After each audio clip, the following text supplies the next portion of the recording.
So welcome everybody and welcome to Bad Boy Breakthrough Coaching.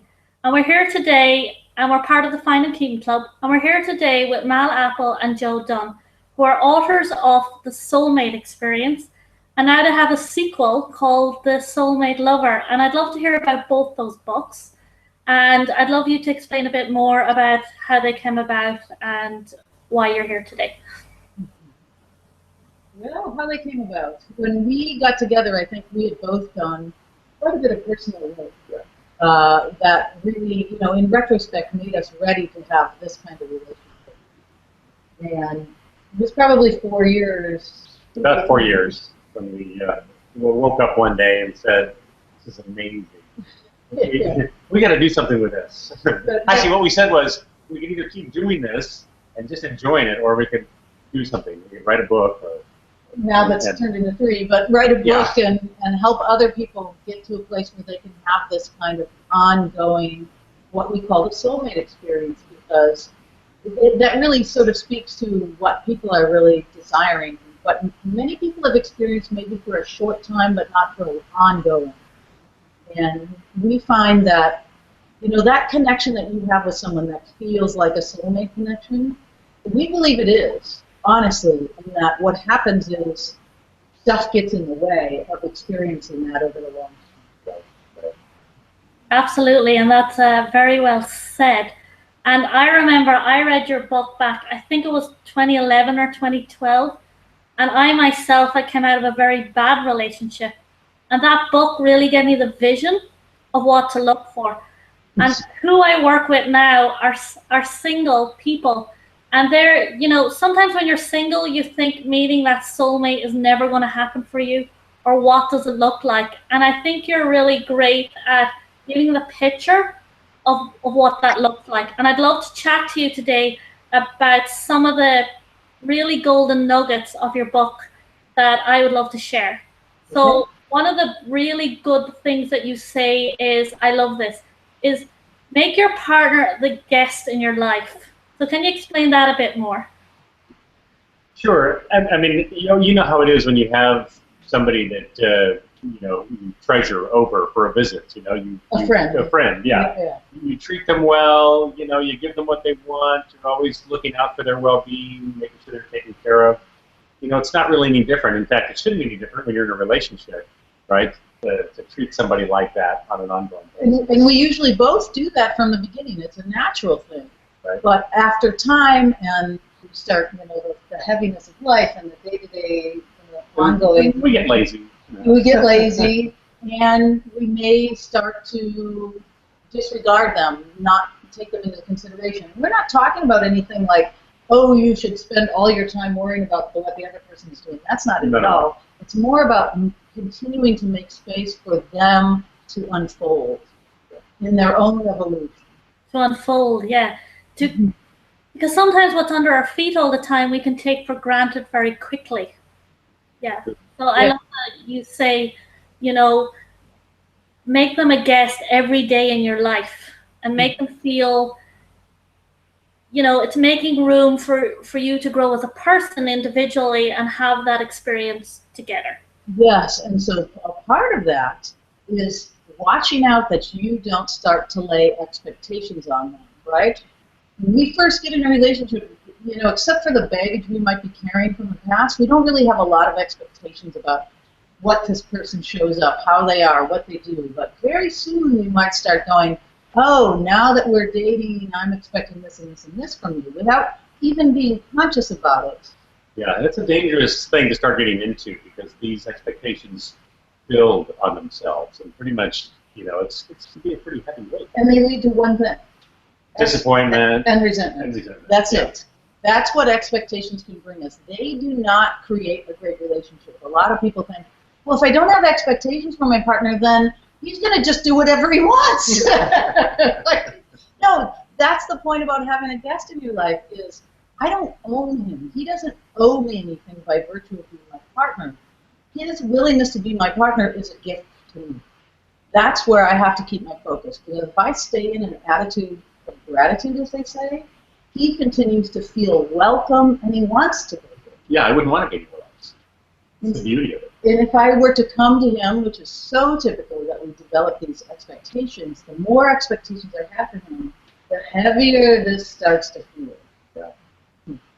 Yeah, so you're in the relationship because you want to be there, because it feels good and it's a safe place to be. Yeah. Another point you really brought up in the book that I really love, it's about creating that safe place for true intimacy. Can you explain that a little bit more? So really the number one thing that comes from is acceptance. Yes.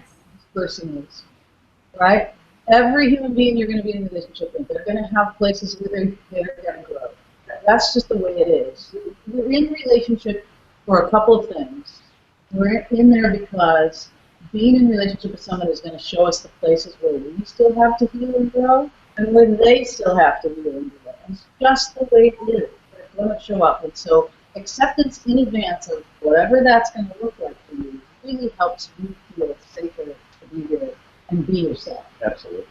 Yeah, and if we can be ourselves in a relationship, again, we won't want to go anywhere else, right? If we have a partner who really allows us to be ourselves and accepts us for who we are. So how does somebody create that? Just to explain to people. Yeah. Well, I think number one is that awareness. Yeah. And that's why it's so cool, your example of using our book in advance, so that you have that mindset going in that, oh, relationship's not about you doing this and this for me and I do this and this for you. It's about creating this great space where we can come together and share all of our talents. And really create something magical. And help each other evolve and grow. And when we have that mindset for what a relationship is, it changes the ball game, and it changes who's attracted to you. Oh, completely. Completely. And I remember reading your book at the time and thinking, that's the vision of what I wanted. And when I work with clients now, once they get the vision and the understanding of what it takes to get there, it starts to come quite quickly. And your book is very good at creating a very loving space, a very healthy, strong, and very connected relationship that so many people want and don't have. And another really great part you shared in your book was about conventional relationships compared to what we call it the conventional model for relationship, which is what most of us grow up with. All of these ideas that's so much in the media these days, it's even heavier, like the idea that if your partner looks at someone else once they're in a relationship with you, you need to rein them in. That message is loud and clear through everything we learn with usually with our families, definitely with our friends, and definitely with the media. Even stronger today, like the minute they do that, you need to be on alert and you need to be on guard. And we blow that apart in our idea of what we call the soulmate model for relationships. So you know, that doesn't even make any logical sense. Like, this person was attracted to people naturally all his life, and suddenly when he's in a relationship with me, he's supposed to put these blinders on and no longer be attracted?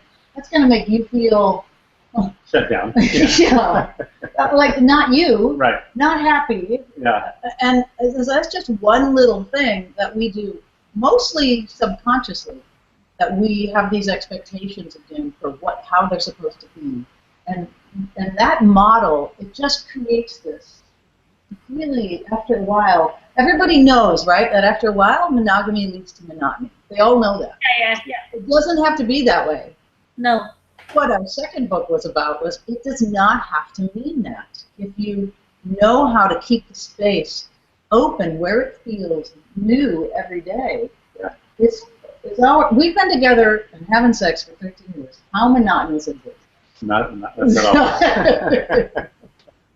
Yeah, and in fact, when I read the book back 3 or 4 years ago, whenever it was, that is the one thing I remember that really stood out in my mind was when you talked about jealousy and attraction and understanding that your partner, no matter how long you're with them, will find other people attractive, and so will you, really allowed me to open up, to be more open and allow a sort of safe place. And I feel when you come from that that sort of viewpoint, nobody feels trapped in something. Exactly. That's a very good point, Lover. Nobody feels trapped. Nobody feels trapped. Yeah. And I hear in 13 years, I've never felt trapped. Yeah. Not once. And you come every day just wanting to be there. And I thought that was just huge. Yeah, yeah. So that chapter we call Transforming the Energy of Jealousy. So we don't want to, like, try to stuff it down. We want to investigate what's causing those feelings. I mean, all that stuff that we tell ourselves, all that stuff that we were trained to tell ourselves, you shouldn't do this. If you look at her, it means you don't have as much love for me. If you look at her, it means you're going to want to go over there and not be with me. And all that stuff makes us feel awful, causes us to behave in these really wretched ways that make this guy want to run.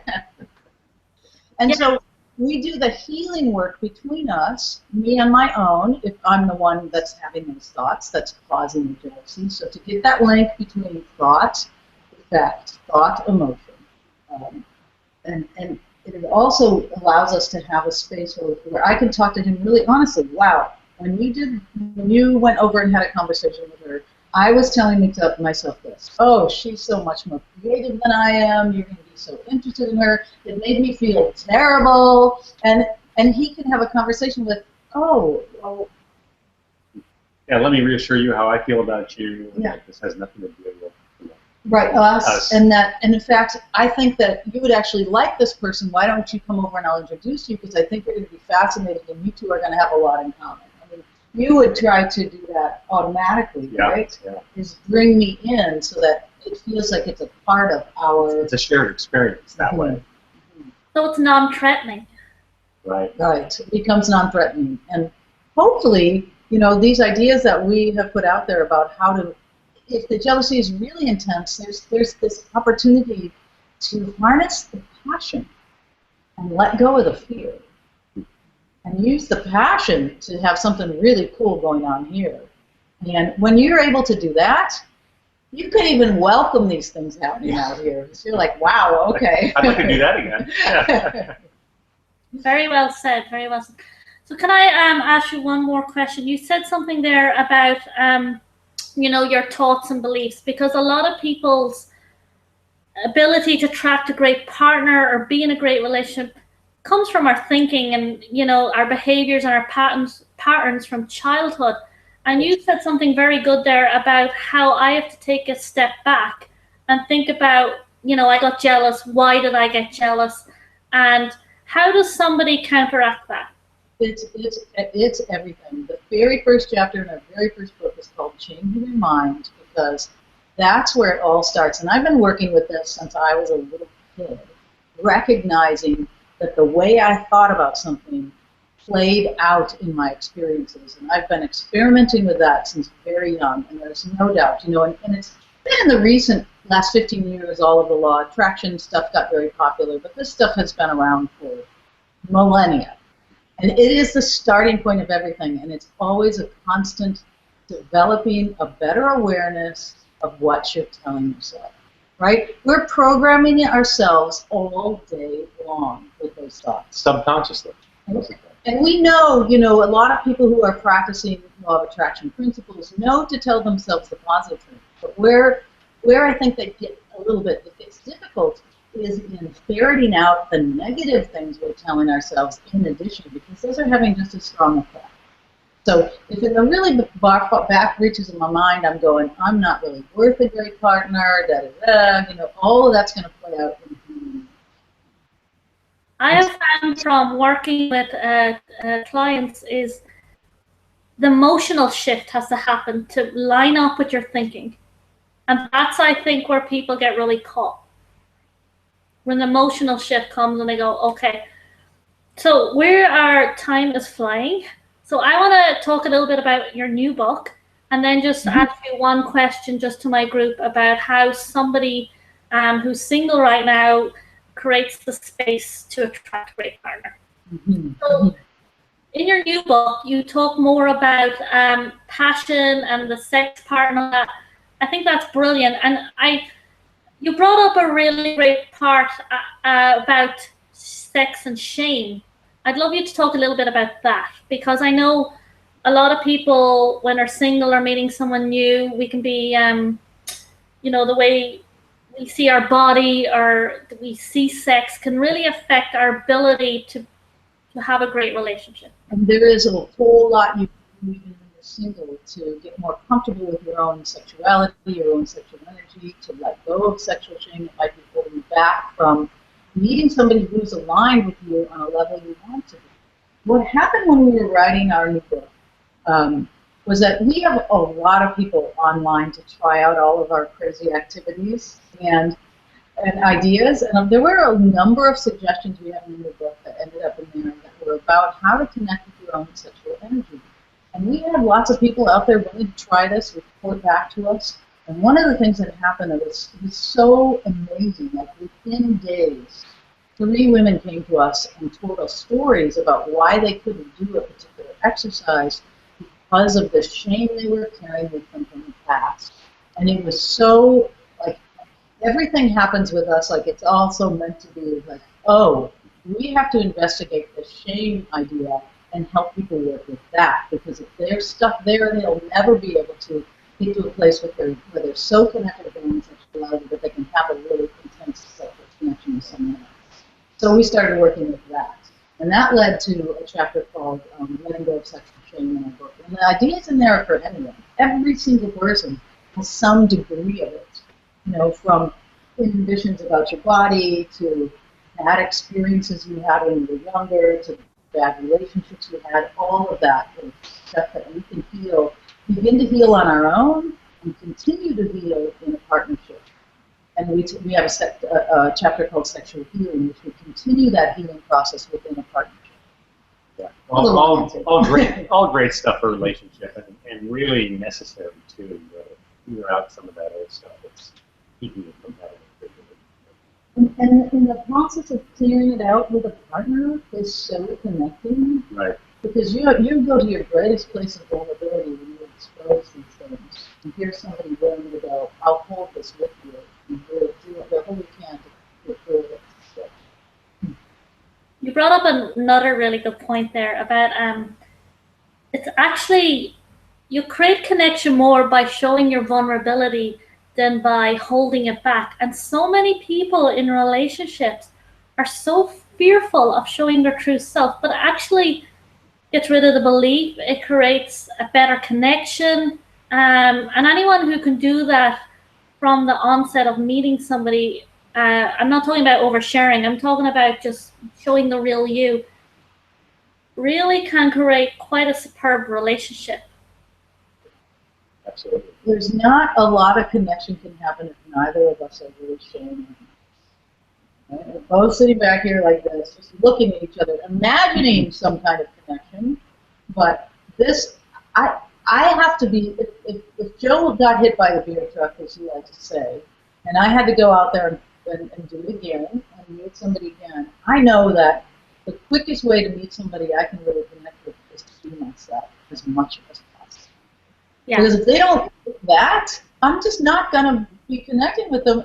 And we've talked to so many people who are like, oh no, I can't, show all these things about myself until I'm really involved. You may never get a chance to get really involved if you don't show some of those things about yourself. And if you get really involved with somebody and then you show the things and they don't like them, yeah, you're marched down the road and out tending. So yeah, the practices of becoming more vulnerable, becoming more receptive are also in our book as something that singles it's a good thing to do. One thing.